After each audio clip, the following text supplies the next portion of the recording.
One thing the 2013 federal election is likely to be remembered for is the entry into the Senate of parties we had very little, if any, idea would make it to the final run. It is quite a picture in the Senate, and it's more than academic, given the program Tony Abbott is relying on upper house support to put into place. Tim Colbatch has been watching the numbers for Fairfax Media over the weekend. Tim, thank you for joining Breaking Politics this morning. What is the latest on the makeup of the Senate, given the state of the vote this morning? The Senate votes are very changeable, depending on how exactly these votes of minor parties, but as it stands at the moment, there will be 8 minor party members in the new Senate who will together hold the balance of power. They will be a kind of crossbench of a hung parliament in the Senate, with whom Tony Abbott will have to negotiate every bill to get its passage through Parliament. Now, they include 2 Palmer United Party senators from Queensland and Tasmania, a Family First senator from South Australia, along with Nick Xenophon. In Victoria, Australian Motoring Enthusiast Party appears to have got the last seat and will join the DLP senator elected last time. And in New South Wales, the Liberal Democrats have been elected on the strength of getting the donkey vote. OK, so to give us an idea of what this means, how many of that middle group of 8 is Tony Abbott going to need to secure the Senate majority and pass legislation? As the numbers stand now, he will need 6 of them to get any legislation through Parliament if it is opposed by Labor and the Greens, such as the carbon tax, abolishing the carbon tax. And that will be something he'll have to negotiate issue by issue. OK, 6 of the 8 in the middle will need to back legislation for it to go through. What do we know about the 8 and their political philosophies, and how does that tell us they might vote on things like the rescinding of the carbon tax and the mining tax? Well, they vary a lot. I mean, Nick Xenophon is probably as close to the centre of Australian politics as anybody in federal parliament, so we know about him. He's been there for 6 years. He's a genuine independent. The DLP is obviously... The rest of them are mostly right-wing parties, could be characterised as parties with a right-wing sort of background. There's the Palmer United Party, of course. How much they're going to be driven by Clive Palmer, who is a rather eccentric individual, and how much they will vote on their own is something we will only see when they take up office. I can't imagine Glenn Lazarus being told what to do if he doesn't agree with it. Big man to try and steamroll into it doing anything he doesn't want.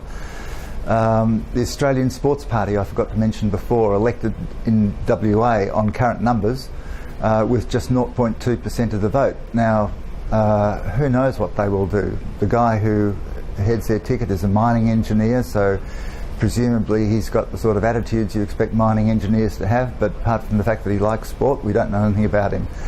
Australian Motoring Enthusiast Party basically the guy seems to be a petrol head, but and he thinks that George Bush organised the Iraq War, or 9/11, sorry. So how he will go on issues is anyone's guess. Family First, I guess, is a fairly better known quantity. Bob Day, the senator elected for them from South Australia, is a former Liberal, and I think he's probably more of a known quantity. But yeah, there's going to be a lot of uncertainty, Tim. To what extent are these elections of minor and unheard of parties an accident of our political system, or by design from those who knew how to exploit it and went about exploiting it? Oh, there's no question that, well, separate things, I guess. I mean, Xenophon has a personal following in South Australia, and he's a case apart. Clive Palmer has, I'd say, bought his way into a position of influence. He was the only minor party that was hitting the airwaves with big ads, and he was coming up with the most extraordinary platform which assumed that the budget was had billions of dollars spare to hand back to us in tax cuts, which of course it doesn't. and his victory is a kind of victory for populism. But the other ones, particularly the motoring enthusiasts in Victoria and the Sports Party in WA, and for that matter the Liberal Democrats in New South Wales in a sense, they're all part of a gang of minor parties who have coordinated to swap preferences.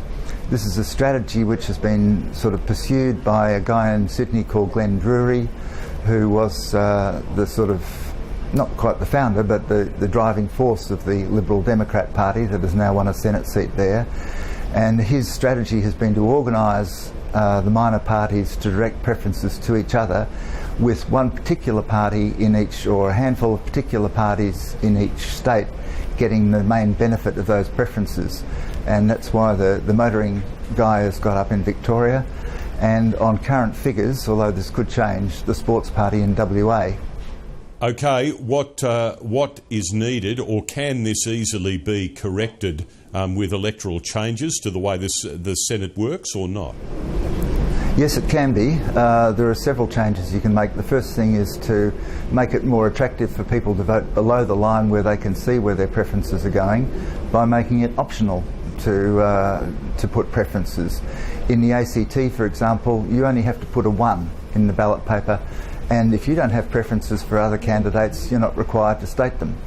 In Victoria and Tasmania, you're required to state only as many preferences as there are members to be elected, so that, for example, in the half Senate election, you'd have to put 6 numbers down below the line, and then that's it, you'd be full. Your ballot paper would be formal. At the moment, unless you fill in the 97 candidates in Victoria, or the 110 in New South Wales, or the 70 and 80 in other states, your vote is informal. So it's pretty unattractive to vote below the line. The system compels you to follow the party preferences, to just tick a box above the line. How hard is it for us to make these reforms or these changes before the next election, and would you expect that there will now be a push to do this? Realistically, Labor and the Liberals have to agree on a new set of rules, and it's going to be one of the first tests of an Abbott government to try and bring these new rules in, I would think, before the new Senate takes up its positions at the start of July. And Abbott is clearly going to have to be a negotiator. He's been someone who's liked to follow his own race and not to negotiate with others, but if he's going to make his government work, he's going to have to negotiate, and this seems to me a pretty good issue on which to start, frankly.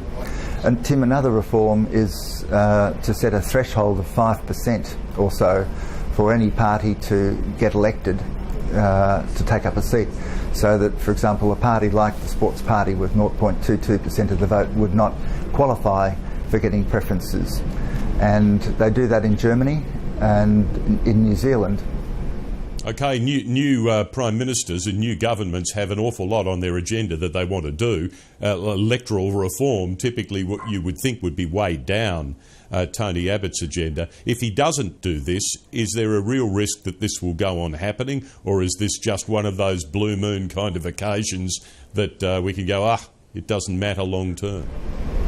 Well, no, I think it's not a blue moon. I think it's a pattern which, I mean, it's already happened in the New South Wales Legislative Council, and it's. I think you can see this happening again and again until they reform the system. And Tim, one other thing it does is that it makes it extremely dangerous for the government to think about calling a double dissolution, because at the moment the threshold for election is a quota of 14.3%.